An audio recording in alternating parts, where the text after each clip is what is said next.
Um, Good people, are you ready? You are? Thank you very much. We are here at the current hospital. To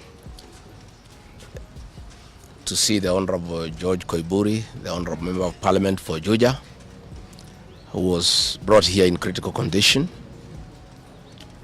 Last Friday, the Honorable George Koimburi had a function in his constituency in a place called Gachagua, and he had a serious engagement with his constituents. In fact, I had the opportunity to address those people through the phone. And after he left the ceremony, he was accosted by officers from the DCI who chased him, and he was able to escape using a motorbike with the help of the local constituents. His vehicle was impounded and his driver was arrested. That vehicle is still in the hands of the DCI. And on Sunday, when he was in church, immediately after the service, 2 undercover agents of a killer squad that has been put in place to deal with elected leaders who are not supportive of William Ruto abducted him in full glare of the church members, and in the process almost harmed his wife. It is not known where he was taken to, but after a serious search early this morning, he was found in a coffee plantation in Kipichoi, that is in the Githunguri constituency, badly beaten and in very serious condition.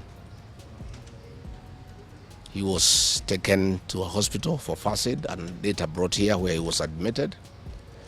And I've just seen him and I've talked to the doctors, and they have confirmed that the Honorable George Koimburi was tortured by professionals.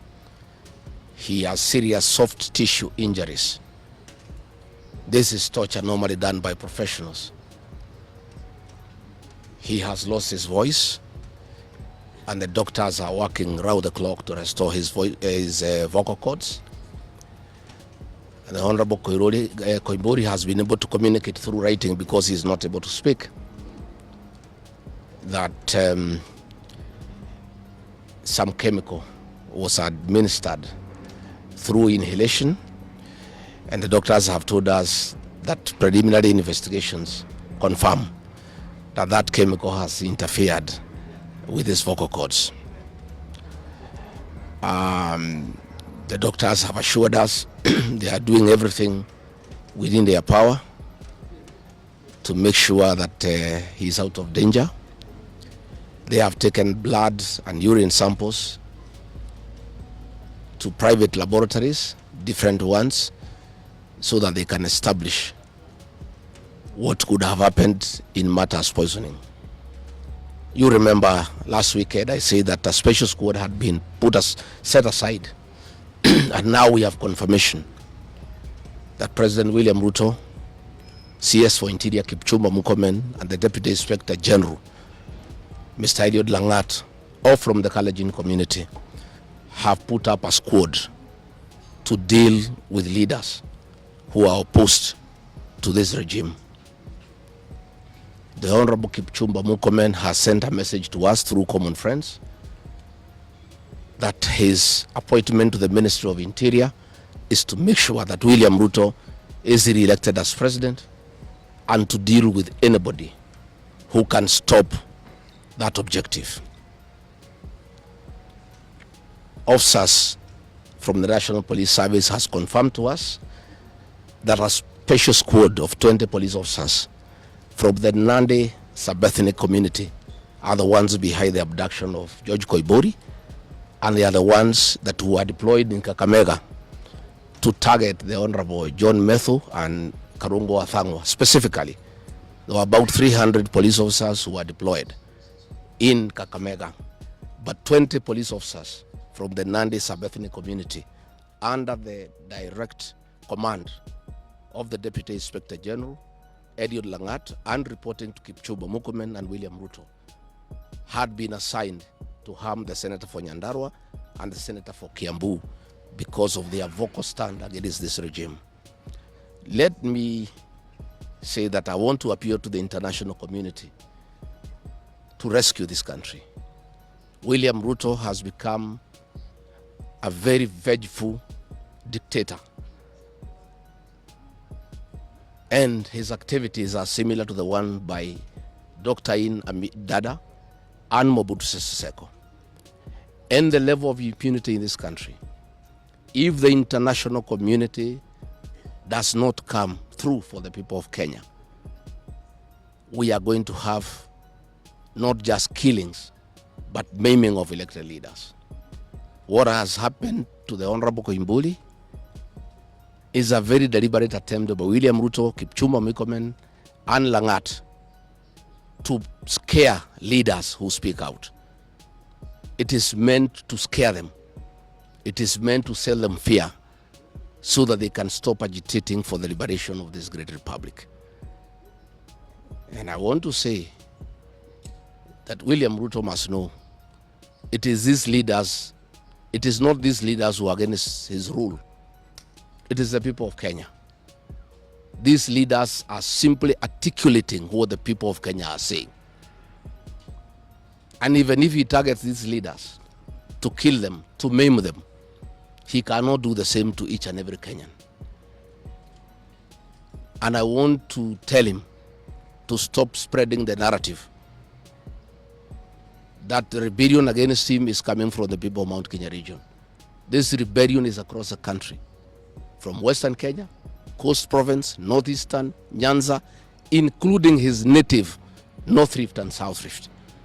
Members of the Kalenjin community are also up in arms because of the misuse of public resources, mismanagement of the economy, and the fact that there is no work going on in this country. So let me appeal to the international community to take a great interest in what is happening in Kenya. And we have seen what is happening in the neighboring countries, in Tanzania, the suppression of civil society, and all those things are stemming from here in Kenya. William Ruto has become intolerant. He cannot take criticism. And the reality of one term is slowly sinking into him, that has sent him into serious desperation, that he has now formed a killer squad of his sub-ethnic community of the Nandi to deal with leaders. Let me ask the people of Kenya to be calm. I want to ask the supporters of the Honorable Koimburi to stay calm. We'll do everything possible to make sure that we are more careful in the face of the repression that is going on. You are aware that members of parliament opposed to this regime, their bodyguards have been disarmed so that they stop going for meetings and feel vulnerable. But it is very clear why they have been disarmed is to allow members of that gang that has been formed by the president to abduct them and to threaten them. And if anything happens to these members of parliament, to any leader in this country opposed to William Ruto, the president will be held to account. And let me tell William Ruto, people of Kenya cannot elect you by force.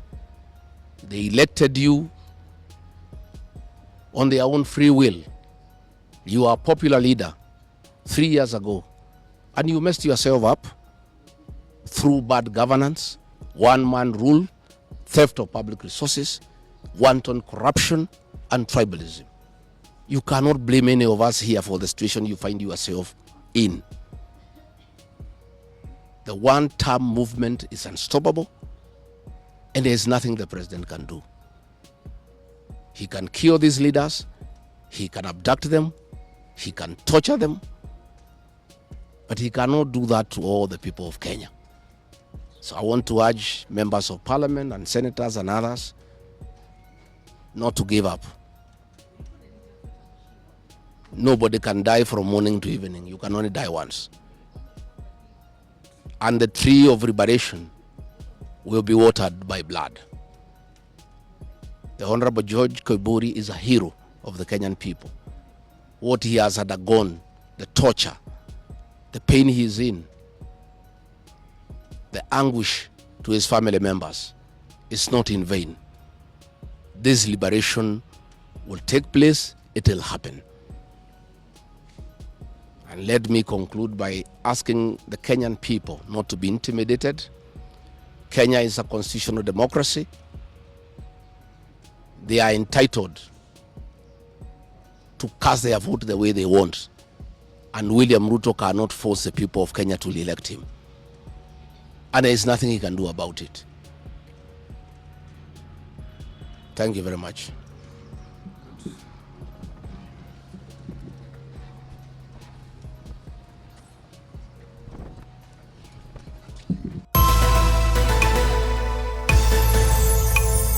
You are watching Wasos TV.